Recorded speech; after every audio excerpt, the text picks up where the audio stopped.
পত্রিকা খুললেই আজ এখানে তো এই জেলায় কাল ওই জেলায় বিভিন্ন জায়গাতে আমরা যে নৈরাজ্যের এবং সন্ত্রাস চাঁদাবাজির যে খবরগুলো দেখি তার বেশিরভাগই কিন্তু বিএনপি নেতাকর্মীদের। যদিও কেন্দ্রীয় থেকে বারবার তাদেরকে নিয়ন্ত্রণ করার চেষ্টা করা হয়েছে তাদের উদ্দেশ্যে, স্বয়ং লন্ডনে বসে জনাব তারেক রহমান উনিও বিভিন্নভাবে তাদের উদ্দেশ্য বিভিন্ন ধরনের কথা বলার পরেও কিন্তু তারা তারেক রহমানের কথাও শোনেনি। এই যে ব্যর্থতা, বিএনপি এই নেতৃ পর্যায়ে যারা রয়েছে, বিশেষ করে হাইকমান্ডে যারা রয়েছে, তাদের এক প্রকার ব্যর্থতার সুযোগ নিয়ে মাঠ পর্যায়ে, স্থানীয় পর্যায়ে যে সমস্ত তৃণমূল পর্যায়ের নেতা কর্মীরা রয়েছে তারা দেশটাকে একটা নৈরাজ্যকর পরিস্থিতির দিকে ঠেলে দিয়েছিল। এমনকি 5ই আগস্টের পরে নতুন বাংলাদেশের সূচনা হয়েছিল। সকলে মনে করেছিল যে নতুন বাংলাদেশে থাকবে না কোনো চাঁদাবাজি, থাকবে না কোনো সন্ত্রাস, থাকবে না কোনো ধর্ষণ। কিন্তু হঠাৎ করে একটি বিশেষ রাজনৈতিক দল, যে দলটার উপরে বাংলাদেশের মানুষ দীর্ঘদিন তারা ভরসা করেছিল, তারা চেয়েছিল যে 5ই আগস্টের পর যখন সরকার পরিবর্তন হলো সেই সময় কিন্তু সকলেই মনে করেছিল যে দেশে যখনই নির্বাচন হবে বিএনপি এককভাবে সংখ্যাগরিষ্ঠতা পাওয়ার মাধ্যমে তারা সরকার গঠন করতে পারবে। কিন্তু সেই দলটা, যাদের কাছে মানুষের চাওয়া পাওয়া ছিল, যাদের কাছে মানুষের অত্যন্ত আশা ছিল, সেই আশার জায়গাটা বিএনপির এই তৃণমূল পর্যায়ের বিভিন্ন নেতাকর্মীরা তারা দলের নাম ভাঙিয়ে দলটাকে এমনভাবে তারা জনপ্রিয়তাহীন করলো, বা দলটাকে এমনভাবে তারা একটা বাজে অবস্থায় নিয়ে গেছে যে এখন মনে করা হচ্ছে যে হয়তো বিএনপি নির্বাচনে 50টা আসনও পাবে কিনা সন্দেহ রয়েছে।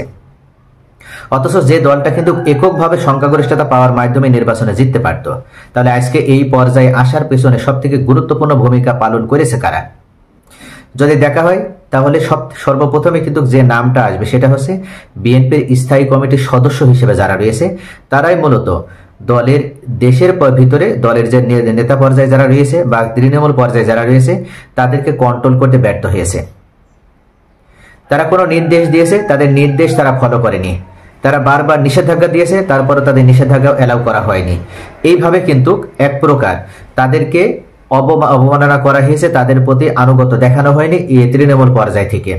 আর এটা সুযোগ নেই, একের পর এক এরা কিন্তু দেশের বিভিন্ন স্থানে বিভিন্ন ধরনের যে ঘটনা, বিশেষ করে সম্প্রতি আমরা যেমন দেখছি ঢাকাতে একটা ঘটনা, লালমনিরহাটে পাটগ্রাম থানাতে একটা ঘটনা, তারপরে কুমিল্লার মুরাদনগরে একটা ঘটনা, এই যে বিভিন্ন ঘটনার কারণে কিন্তু ইমেজের বিএনপি যে ইমেজটা ছিল, একটা ভালো যে একটা ইমেজ তৈরি হয়েছিল, সেই ইমেজটা কিন্তু একেবারে নষ্ট হয়ে গেছে।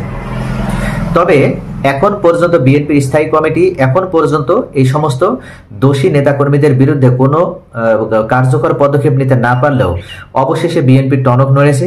বিএনপির হাইকমান্ড এখন সতর্ক হয়েছে।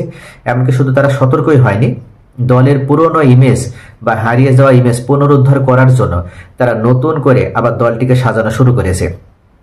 এবং ইতোমধ্যে একের পর আমরা দেখতে পাচ্ছি যে বিভিন্ন নেতাদেরকে, বিভিন্ন কর্মীদেরকে দল থেকে বহিষ্কার করা হচ্ছে। এভাবে যদি সঠিক সিদ্ধান্ত নিতে পারত বিএনপি কিছুদিন আগে থেকে, তাহলে আজকে কিন্তু বিএনপির এতটা বাজে অবস্থা দেখতে হতো না।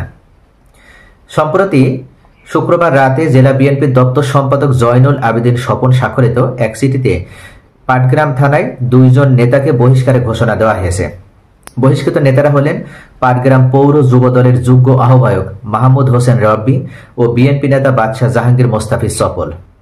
এই চিঠিতে বলা হয়েছে, দলীয় শৃঙ্খলা ভঙ্গ, দলের নীতি আদর্শ ও সংহতি পরিপন্থী নানা অনাচারের কারণে এমন সিদ্ধান্ত নিয়েছে যুবদল ও বিএনপি। বহিষ্কৃত নেতৃবৃন্দের কোনো ধরনের অপকর্মের দায়িত্ব দল আর নেবে না। দলের সকল পর্যায়ের নেতাকর্মীদের তাদের সঙ্গে সাংগঠনিক সম্পর্ক না রাখার নির্দেশনা প্রদান এবং আইন শৃঙ্খলা বাহিনীকে এ বিষয়ে প্রয়োজনীয় আইনি ব্যবস্থা নেওয়ার আহ্বান জানানো হয়েছে। গত 2রা জুলাই রাতে লালমনিরহাটে পাটগ্রাম থানায় হামলা চালিয়ে সাজাপ্রাপ্ত 2 আসামিকে রব্বি ও সফলকে ছিনিয়ে নেওয়ার অভিযোগ ওঠে বিএনপি নেতাকর্মীদের বিরুদ্ধে। এই হামলায় থানার ওসি সহ অন্তত 20 জন আহত হন। থানার চেয়ার, টেবিল, কম্পিউটার ও ল্যাপটপও ভাঙচুর করা হয়। গুরুত্বপূর্ণ নথিপত্র তছনছ করে ইট পাটকেল ছুড়ে থানার জানালার কাচ ও দরজা ভাঙচুরের ঘটনা ঘটে।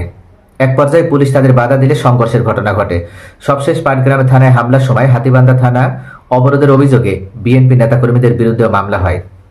তো এই মুহূর্তে গুরুত্বপূর্ণ যে নিউজটা সেটা হচ্ছে বিএনপি অবশেষে একটা কার্যকর পদক্ষেপ নিতে পেরেছে।